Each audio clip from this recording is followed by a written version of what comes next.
L'aventurière Johanna a explosé lors de l'épisode 3 de Koh-Lanta diffusé sur TF1 et n'a pas mâché ses mots face à Andrea, une colère qu'elle a tenue à expliquer. Le troisième épisode de Koh-Lanta, la revanche des 4 terres a été diffusé ce mardi 11 mars sur la première chaîne, et celui-ci a marqué les internautes par les nombreux clashs et rebondissements qui ont eu lieu. Un troisième épisode de Koh-Lanta riche en rebondissements et en tensions. Alan a été éliminé, car sa luxation à l'épaule l'a empêché de continuer le jeu. Mehdi, qui avait été éliminé la semaine précédente dans l'équipe de l'Ouest les Oranges, a donc fait son grand retour chez les Violets. En fin d'émission, c'est l'équipe des Verts qui a perdu l'immunité et qui a dû aller pour la toute première fois au Conseil. Christian a été désigné pour être le nouvel éliminé du programme de survie de la première chaîne. Des tensions ont également émergé, que ce soit dans la tribu du Sud les Bleus, où Adrien a voulu se charger du radeau, ce qui a agacé de nombreuses personnes dans son équipe.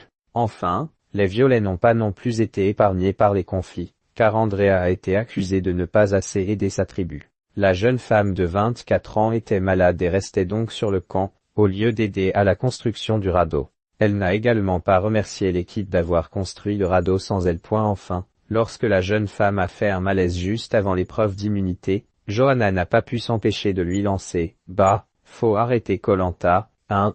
Ce qui a encore plus énervé l'aventurière déjà au plus mal. Johanna revient sur sa colère contre Andrea dans l'émission de TF1. Johanna a été interrogée par nos confrères de Télé Loisirs sur les tensions qu'elle a pu avoir avec Andrea, tensions qui ont suscité une mauvaise ambiance sur le camp des Violets. On commençait à s'habituer à ce qu'elle ne soit pas très bien. Ce qui m'a le plus agacé, c'est qu'il n'y ait pas de reconnaissance. On a fait sans elle et on s'est débrouillé comme on le pouvait, mais un « merci » nous aurait fait plaisir. Au bout d'un moment, quand une personne est toujours sur le côté et qu'elle ne fait pas grand-chose sur le camp, ça commence à devenir délicat. Je n'aime pas parler dans le dos des gens, je préfère dire les choses directement et c'est vrai qu'elle n'aimait pas trop la critique donc c'était compliqué. Et puis je suis assez sanguine, ça a assez été compliqué entre nos deux caractères forts, a-t-elle confié à Télé Loisirs ce mardi 11 mars.